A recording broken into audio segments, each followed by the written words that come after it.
Hi, welcome to our installment on Dance of Death. You'll see one of our other videos that's also on Dance of Death. That is just on the execution of Dance of Death. That one, you'll notice there's no talking, there's nothing that goes on with it. The idea of that one is to show you a good example of how to do Dance of Death. It's not done at a fast pace, and it's not done at a slow pace, but it's done at a pace where it would be effective, yet still slow enough to where you can watch it and see what's going on. Today, what we're going to do is we're going to talk about some of the physical problems you can run into with Dance of Death. Later, we may do another one on some of the system-related information that goes on with Dance of Death, but for right now, what we're going to just do is concentrate on the physical pieces. So the first thing you have to worry about is what the ideal phase is. The ideal phase is off a step-through right punch. As he comes in and does the step through, I have to worry about a couple things here. First and foremost, I want to worry about where I'm stepping. I don't want to step too deep here because what's going to happen is I'm going to straddle the paddles. What straddle the paddle means is I'm exposing my groin by stepping beyond his front foot. If I don't do that, you notice there's no exposure here to my groin. Very hard for him to try and work his way in to get to my groin. The next important thing to do is what's happening up on the top. I don't want to try and come around and block back towards me because A, I'm not beating action by meeting action, which is a very important rule in Kenpo, and B, what might happen is I'm starting to come below the elbow. And there's a general rule that says whenever you're blocking on the outside of the arm, always get above the elbow because of the fact you're going to eat an elbow if you don't do that. So the easiest way to do this is meet the action. What you can also do is use this left hand to get to the front of the body if I need to. Face, chest, other areas like that if I have to get there. Notice what's happening with the right hand now. As I step up, the right hand just hangs at the side. This is a couple different reasons for this. We'll just say that for right now, it fits in with a whole bunch of other techniques, such as thundering hammers, sleeper, et cetera, we'll cover that in another video. Good thing about what's happening with my right hand is it looks as if I'm not being offensive with it, but what's happened is it's hidden off to the side, and at any given moment, I can execute it and get to where I want to be with the groin. So we'll do this again, one. So what happens here is if he's going to try and shoot a left, which is the next logical progression of what he's going to do towards me to attack me, he's actually going to help me for my next motion if he does that. Do my block, boom, I get the groin. Notice what happens to him. I'm controlling his height zone at this point.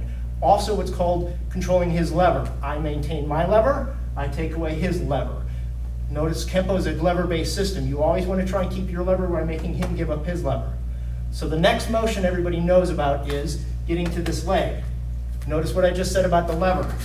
If I do this block, do the hit, everything's great. If I go down to pick up the leg or meet his leg, I'm now giving up my lever, even though his lever's already given up, and he can now take advantage of me like he just did. So how do you solve that problem? The way to solve that problem, get your block, get your hit. Now, you can bend down to get him, or you can do the opposite of that. The opposite of that is to bring his leg up to me. And the way I can do that is with my right leg. So after I get the hit here, pick this up, very easy to take him down at that point. Up. Next thing before he does his any motion again is notice what's happening with the elbow. I'm pushing him with the elbow, but I could just as easily strike him as hard as I wished. I'm doing it very nice with him so that he doesn't get hurt. There's a strike, hit, pick him up, take him down. Next thing to worry about here is what's happening at this point. Notice the positioning I have here. Let me expose some skin here so you can see what's going on. I have him locked up, foot to wrist. That turns his knee towards me.